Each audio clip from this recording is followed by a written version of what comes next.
Movie की शुरुआत होती है एक कपल के साथ जो दौलत के तो अमीर हैं और औलाद से गरीब हैं। तभी वो पड़ोसियों के बच्चों को देखते ही और अपने ऊपर अफसोस करते हैं। अब वहीं वो दोनों सड़क किनारे एक दादा पोते को कुछ खाता देखते हैं तो उन पर तरस खाते हैं कि इनकी जिंदगी भी अजीब है।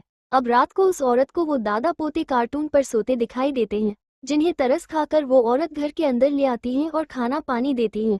अब वो अपनी जिंदगी के बारे में बताते हैं कि उन पर दौलत तो बहुत है पर औलाद की दौलत से महरूम है। अब दादा, जिसका नाम दद्दू है, वो अपने पोते किड के बारे में बताता है कि इसका कोई सहारा नहीं है और वो चाहता है इसको अच्छी जिंदगी मिले। वहीं वो आदमी अब किड को गोद लेने की बात कह देता है। अब क्या था, दोनों दादा पोते के चेहरे खिल जाते हैं।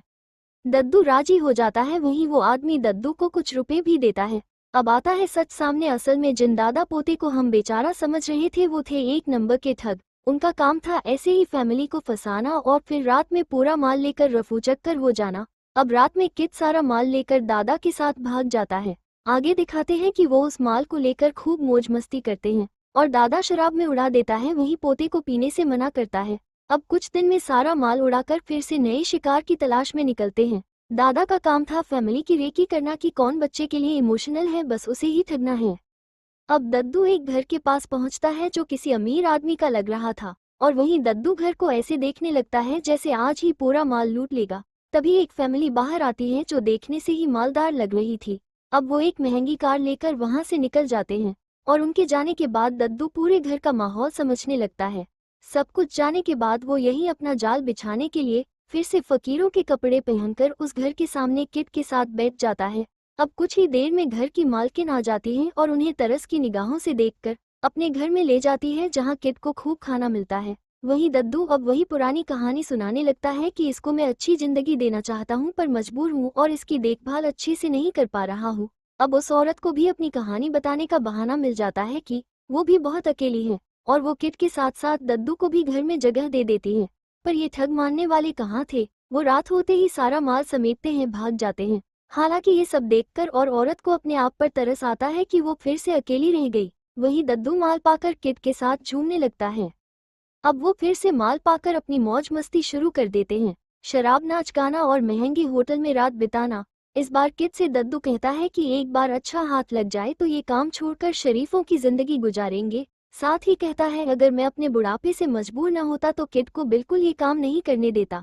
वहीं इस बार किड भी अपने दद्दू से कहता है कि वो किड को स्कूल क्यों नहीं भेजते हैं, जैसे उसकी उम्र के बच्चे स्कूल जाते हैं। वहीं दद्दू जवाब देता है यहाँ खाने के तो लाले पड़े हैं, स्कूल की फीस के अलावा भी बहुत खर्चे होते हैं। तो इस पर किड कहता है हम अगर मौज मस्ती में माल न उड़ाएं तो सब कुछ हो सकता है और बहाना बनाकर किड को तसल्ली देता है कि आगे अच्छा हाथ मारते हैं फिर उसे स्कूल में एडमिशन करा देगा। लेकिन मन ही मन अब किड के फ्यूचर की भी फिक्र में उसके स्कूल वाले सवाल पर गौर करने लगता है। अब अगले दिन से फिर शुरू होती है एक नए शिकार की तलाश। वो किड को छोड़कर कॉलोनियों में रेकी करने लगता है और दिन भर कोई अच्छा शिकार न मिलने से थक जाता है, पर हिम्मत नहीं हारता और थोड़ी ही देर में उसे एक मर्द कपल मिलता है जिसने शादी तो कर ली पर अब बच्चा भी चाहते हैं। इसका फायदा उठाकर दद्दू उनके पास किड को लेकर पहुंच जाता है और शुरू कर देता है अपनी वही घिसी पिटी पुरानी कहानी। वही किड पुल में मस्ती करने लगता है। थोड़ी ही देर में वो मर्द कपल झांसे में आ जाते हैं और किड को गोद ले लेते हैं।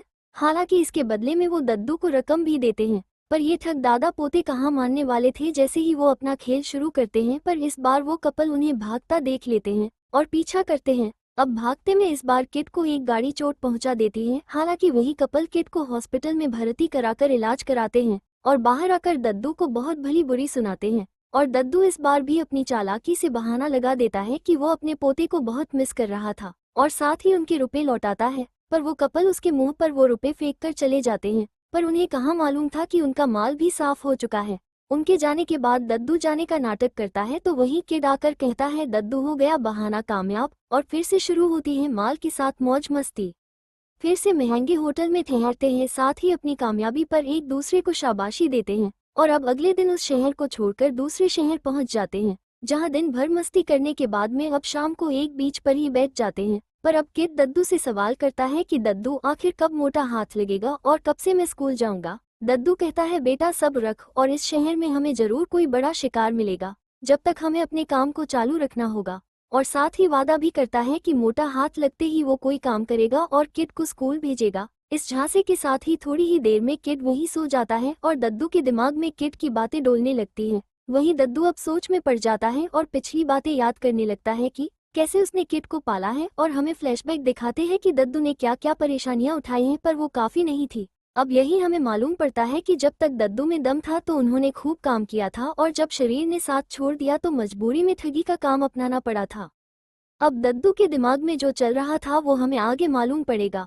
अब इसी कड़ी में वो एक और शिकार ढूंढ लेते हैं। इस कपल का नाम था जोएल और इल्मा, जो बहुत मालदार थे पर औलाद की दौलत से महरूम थे। अब यहाँ हमें एक नई बात देखने को मिलती है कि दद्दू ने अपनी कहानी शुरू भी नहीं की थी कि वो कपल किड को देखकर इतना इमोशनल हो जाते हैं कि खुद ही दद्दू से किड को गोद लेने की बात करने लगते हैं। अब दद्दू ख्यालों में खो जाता है और उस कपल को देखकर सोचता है कि ये अच्छा मौका है अपने पोते का फ्यूचर संभालने का, क्योंकि ये कपल रियल में ही अच्छे थे। अब इन्हीं ख्यालों में दद्दू बगैर रुपए लिए किड को गोद दे देता है। अब जब रात होती है तो किड पूरा माल लेकर भागने लगता है, पर इस बार फाटक पर ताला होता है। वहीं दद्दू किड से कहता है अब उसे इसी घर में रहना होगा और अपना फ्यूचर संभालना होगा। वहीं किड अब रोने लगता है क्योंकि वो अपने दादा से जुदा नहीं होना चाहता था। अब भारी मन से आंखों में आंसू लिए दद्दू किड को छोड़कर चल देता है। उधर किड फुट फुट कर रोने लगता है, जिसे उसके नए माँ बाप आकर संभालते हैं। अब कुछ दिन तक किड अपने दादा को याद कर कर रोता ही रहता है, और जिसे एक नौकर तसल्ली देता है कि ये सब उसकी भलाई के लिए है। अब सालों बीत जाते हैं और किड एक गबरू जवान हो जाता है, और साथ ही मालदारी उसे देखते ही झलकने लगती है। जब किड अपने माँ बाप के सामने आता है तो बहुत खुश होता है, पर तभी किड को एक मैसेज मिलता है कि उसे हॉस्पिटल में कोई मिलना चाहता है। अब किड देर न करते हुए हॉस्पिटल पहुंच जाता है, और जब एक कमरे में पहुंचता है तो वहां दद्दू ही होते हैं जो अपनी आखिरी सांस गिन रहे होते हैं। अब दद्दू जवान किड को देखकर अपने आंसू नहीं रोक पाते हैं। वहीं किड भी उन्हें देखकर इमोशनल हो जाता है।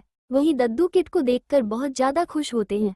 आगे वो दोनों उसी दुकानदार के पास जाते हैं जिसे ठगी का माल बेचते थे, और उसे दद्दू अपना कैमरा बेच देते हैं। अब उसी रुपयों से दद्दू किड को पार्टी देते हैं और आखिरी बार किड की बचपन की याद ताज़ा करते हैं। साथ ही दोनों गाना भी गाते हैं, पर उसी पल दद्दू किड का साथ छोड़ जाते हैं, जिन्हें देखकर किड बाहों में भरकर फुट फुट कर रोने लगता है कि उनको अपनी कमाई से कुछ भी ऐश नहीं करा पाया। अब ये पल बहुत इमोशनल होता है। कुछ देर में किड जब दद्दू के बैग की तलाशी लेता है तो उसे चुपके से ली गई किड की कुछ तस्वीर मिलती है। वो जबकि थी जब किड डिग्री ले रहा होता है। किड को मालूम पड़ता है कि दद्दू हमेशा उसके करीब ही थे। अब किड दद्दू को याद कर कर बहुत ज्यादा रोने लगता है, और उनके बचपन के किए त्याग को भी याद करता है। इस तरह एक दादा पोते की कहानी यहाँ खत्म हो जाती है। हालांकि मूवी बहुत इमोशनल है, पर एक मैसेज देती है कि अपनों के फायदे के लिए माँ बाप ही त्याग नहीं करते हैं, बल्कि दादा भी सब कुछ झोंक सकते हैं। अगर मूवी पसंद आई हो तो लाइक जरूर करें और कमेंट में बताएं दादा ने ठीक किया या नहीं। मिलते हैं एक और एक्सप्लेनेशन के साथ।